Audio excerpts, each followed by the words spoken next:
Hi guys, so I just wanted to pop in and make a little updated video about my ADHD and my diagnosis process. I've had a lot of people asking me questions lately, mostly from people who suspect that they might also have ADHD and are wondering about how to go about it or checking their own symptoms and sort of trying to find a correlation. So I thought I would make a quick sort of little update about how I went about it.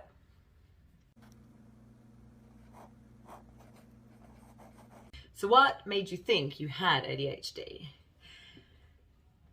Good question. No, basically somewhere around about 10 years ago, I started noticing I was really struggling with just managing life. I was in my mid-20s, probably late 20s by then, 27, nearly 37. So I was really struggling to sort of manage things. I didn't realize how much I was struggling at the time, but I was struggling to manage things. Like one of the big things for me was stuff. I love stuff. Like I love my stuff, like especially like artsy stuff and creative stuff. I tend to like buy way more of it than I could ever possibly use because I just love it. And I love the potential and I love the ideas and I think it's amazing. But I was getting overwhelmed and I knew I had things, but I couldn't find them, or I forgot I had things and then I'd stumble across them later, and I had boxes and cupboards and things that were full, and I was just having trouble managing inventory. And then when my daughter was born, I really started to struggle. And I was looking for a way to help when I found minimalism. I started off with my journey into Buddhism, which then led to intentional living, which then led to minimalism. And oh my goodness, minimalism was so appealing to me. Less stuff to manage. I would know where everything was. Almost. That sounded so appealing to me. Less to clean, less to study. I went hardcore on it. But while I was going down this rabbit hole, I happened to stumble across a particular vlogger who was making videos about clutter. And along the journey of watching her, I watched videos that went over a period of time. At some point, she realized she might have ADHD, and she was starting to drop this into her videos and make comments. And then she actually got a diagnosis and she found out she did have ADHD. And it was the first time I saw ADHD in a different way, in an adult way, in a female way, rather than just naughty boy syndrome. Those boys who were always yelling in class and couldn't sit still and were always getting into punch-ons on the playground and being really hyper and jumping up and down. The kind of really obvious ones, because you think that's what it is, attention deficit hyperactivity disorder. But there's also an internalized hyperactivity. And that's what I had. Daydreamy, drifting off, not paying attention in class, getting bored easily, people thinking I was stupid when actually I was really smart but just disengaged. So when I saw this person who I really admired by this stage, but who seemed to reflect a lot of my own personal style and personality, get a diagnosis, I thought, oh, that's a little close to home. And so I started reading and researching. So that's what made me think I might have ADHD.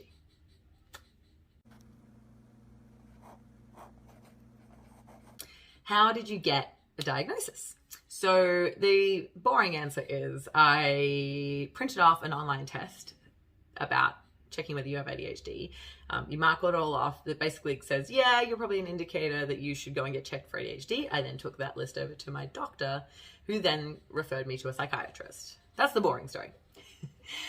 Essentially, I spent a long time reading and researching and going, yeah, this is me. And then going, oh, I can't possibly have ADHD. You're delusional. So it took a long time.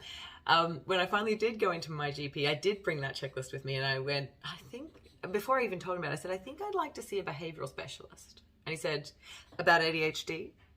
And I hadn't said anything about ADHD at this point. And he was like, I'll get you somebody. I went, this is weird. My doctor already believes that I should be going to see a specialist about ADHD. Has he known this for ages and he's just been sitting on it? Which was sort of almost weirdly confirming enough. But he sent me to this wonderful psychiatrist, and I will admit, I felt a bit silly. I felt a bit stupid going to this. I was like, oh, I'm not going to have ADHD, and I'm going to feel really embarrassed and silly, and they're just going to be like, yeah, I don't know why you think you have ADHD. And I was in the waiting room going, oh God, like, what if I don't have it? I went in, within 5 minutes, my psychiatrist had like clocked, you have ADHD. For sure. Because it was just so obvious.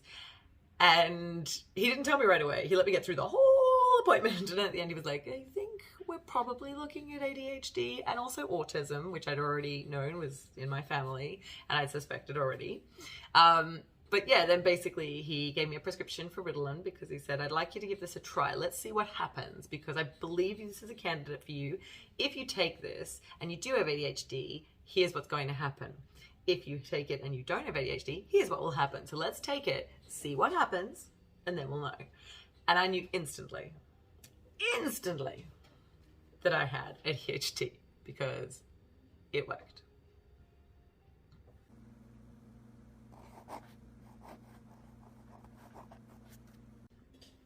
Did getting a diagnosis help? Yes. Oh, yes. But at different times, a diagnosis can feel really positive and really problematic. So when I first got my diagnosis, there was an instant relief. Literally sitting there in the psychiatrist's office and him saying, yes. And so confidently, like he just went, I don't even think there's a question here. And I was like, oh, he doesn't even think there's a question. He thinks this is just certain. Okay.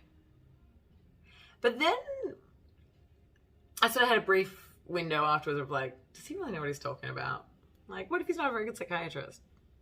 Does he know what ADHD really looks like? But then I took the medication and the medication worked. And for the first time in my entire life, my brain went quiet.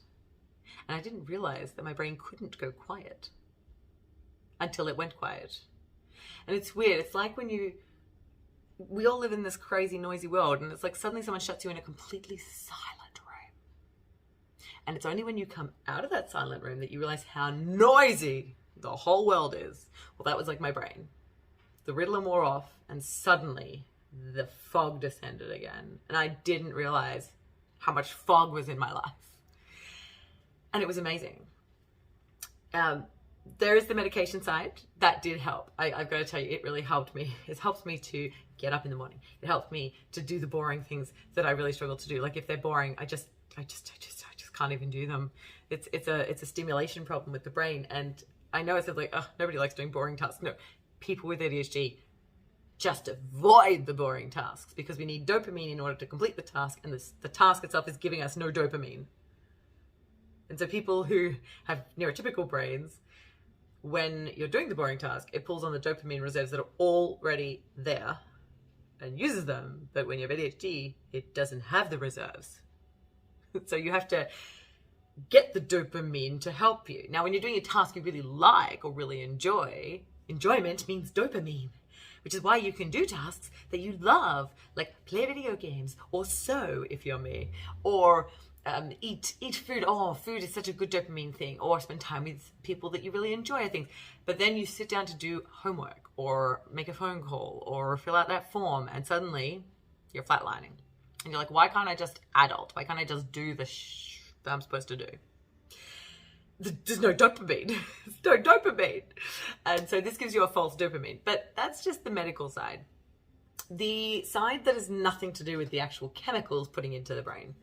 Understanding what ADHD is, that I have it, understanding what implications that has, means that I can live my life differently. I understand what jobs I'm never going to be able to do. I understand what's just not going to fit me. I understand what hours I work the best in the day to get the best out of myself. I work out what days or rhythm are going to burn me out. And I then work out how to balance that. So I can say, I can see now that those 3 days I'm going to be out. So that Thursday, I'm going to be not functional. So either I need to change my days before it so I can be functional for Thursday, or I need to write Thursday off. It needs to be a day where I can lie in bed or watch TV or just spend the day doing dopamine, just doing things I love and want to do. Guilt-free, because I need to restore. So it helps me to manage my week. What workload can I actually keep up with? How much can I expect of myself? What occasions, social events, work events are going to burn me out? And how am I going to compensate for that? Also, what are my skills? It's not a disorder, meaning like you're just broken. ADHD is a different brain format. It's not a broken format, it's a different format. Totally different. And then you learn, okay, what things does an an ADHD brain, clearly not talking, do really well? And then you can tap into that. There are things that people with ADHD can do that neurotypicals can't do. And when you realize that, you might just start to realize you've got something special you can offer. It's very hard to hold on to that. I'm a pretty humble person and I don't often think I'm very special. But I'm trying to try and talk to myself about being special. This is something not everybody can do. I think, well, why would people pay me for that? Why? Because it's not something everyone can do. We have this horrible thing of sameness where we think everyone's experiencing things we are. Everyone can do things we do. Everyone just chooses to do different things. Nope, absolutely not true. Everyone has their own unique things. And once you learn the things you're going to struggle with in the standard world and you compensate for those, you can also then use that to exacerbate your strengths and build your life better. I have to tell you all the tips and tricks and advice and things that I have gotten about how to function every day as a person with ADHD have been an amazing turnaround, and I could not have gone down that rabbit hole without the diagnosis.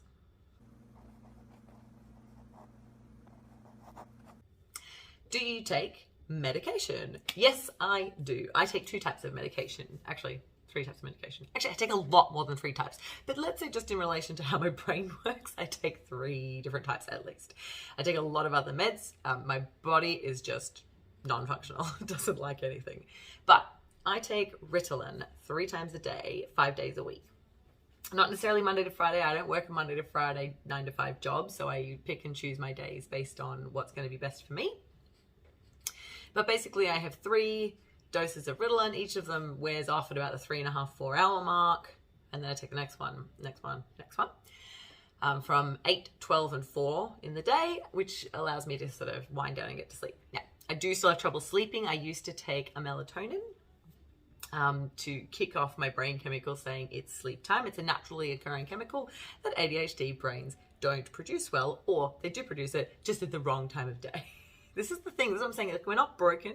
We just don't work on the whole world's normal kind of cyclical system. Like, I'm better off going to sleep at 1 o'clock in the morning. But that doesn't work when I have to get up at 6 a.m. because other people want me to be up at 6 a.m. So I was taking melatonin, but it wasn't really helping. So now I'm on a blood pressure medication that lowers my blood pressure. I've always run a little bit high on blood pressure. It's not a dangerous high. It's not something that needs to be brought down, but by lowering my blood pressure, it gives my body that same restful state. And what it does is it keeps my body at a restful state all night so I can get a better night of sleep. Whereas the melatonin just kicks off the going to sleep part. It doesn't keep you asleep. So this one is a way of putting me to sleep without a sleeping pill. It's something that just lowers my blood pressure and allows my body to rest, basically. And the third one I take is an SSRI, which is a serotonin reuptake inhibitor. So basically there's 2 things. There's dopamine, that's what the Ritalin helps with, and there's serotonin. These are 2 happy chemicals that we need in our system. The serotonin reuptake inhibitor is actually to sort out my depression, but very, very common. SSRIs are for anxiety and depression. They help to manage serotonin, basically, and very common for someone with ADHD and autism to experience anxiety and depression as well. Is there anything else you want me to tell you about my having ADHD? I definitely think it's worth getting a diagnosis. I would say, I know a lot of people are very cagey about this and they're like, don't be pushy, but I'm like, no, get a diagnosis. Now, if you cannot get a diagnosis, because some people can't, they either don't have the money or they don't have the support of family and friends. In Australia, we're pretty good. We get a lot of Medicare support and help for getting a diagnosis. It's not as expensive as it is in other places, but there are places where people don't believe it exists. There are doctors who don't believe it exists. There are places where they won't give you the medication. But it is a real thing. It does exist. I can tell you, I'm a person who has this. I take the medication and it helps fix the problem that my brain has with certain things. And so I know it works. It doesn't drug me out. It doesn't make me a zombie. It just makes me more functional. And I reckon it's just so worth getting a diagnosis. Now, if you cannot get a diagnosis, I would urge you, please get online, learn everything you can about what ADHD is. find the advice, find the tips and the tricks, and act as if. Because if there's one thing I've learned, it's that the things that work for people with ADHD also work for everybody else. It's funny, there's so many tips and tricks and bits of advice. And while they're definitely going to be of benefit to someone with ADHD, and someone without ADHD might not need them, there's no downside to a person who doesn't have ADHD using them. This is a big conversation I've had with a few people about education and ADHD. The way classrooms are set up, or were set up, some classrooms are getting better. My daughter's school is fantastic. But in general, especially the way I was educated, it was set up for neurotypicals, and ADHD kids just struggled. And I just struggled. I was smart, so I didn't struggle that much. Like, I was clever. I still have a genius IQ. Like, I tested high. I have a genius IQ, but I can't function with things. So I always got really good scores on maths and English and things without even really trying. Until later, not university, what am I talking about? Till later high school, then it started to become a problem because I wasn't really interested in going further with maths. And there's that whole tie-in with interest and ability, because as soon as you're not interested, tune out. So once it got too complicated and it wasn't something that applied to me, I wasn't great at it anymore. But I didn't have to try all that much. I can't remember what I was saying. Welcome to having ADHD. Just completely lost my train of thought. Anyway, education system. Right. So what they've worked out is that if you set up a classroom structure that works for kids with ADHD and autism, and there are a lot of classroom accommodations, I won't go into all of them right now, those accommodations also work for the neurotypical kids. But when we set the classroom up for neurotypical kids, it does not work for the atypicals. So living as if isn't going to hurt you if you don't have ADHD. It's only going to help. It's not going to make it worse. It might not be necessary, but it's going to work. It's not going to not work. So I would act as if. Act as if. Learn what you can. Find the advice. And if you feel like you can and are able to and are interested in getting a diagnosis, I would highly, highly recommend it. I wish I'd gotten diagnosed earlier. I would have stopped beating my head against brick walls that I was throwing up there because I didn't know I should be taking them down. I struggled and battled against things that I shouldn't have, and I wasn't working my talents. I wasn't working to my strengths. I wasn't working in my way. And if I'd known earlier, I maybe could have avoided becoming suicidal multiple times in my life. I could have avoided severe depression. I could have avoided social what's the word? Isolation and separation, not from COVID, of course, but I was highly isolated and an outcast, and I really struggled socially. And if I'd known more about myself, these are things that wouldn't have worried me so much. I believe I could have gone on to do a lot more. I could be more advanced and more successful than I am now if I had known how to work what's good about myself. So I urge you and encourage you, please, please, please, love yourself. It is the only thing you have to do if you get a diagnosis. You don't have to take medication. You don't have to tell everybody. I tell everybody because I think it's important for people to know. But the only thing you have to do is love yourself. Love yourself for who you are. Accept yourself for who you are. And embrace yourself. It will take time, but trust me, you are not broken. You are meant to be here, and you are meant to be the way that you are. So please look after yourselves. If you have more questions, please let me know. Otherwise, I will see you soon.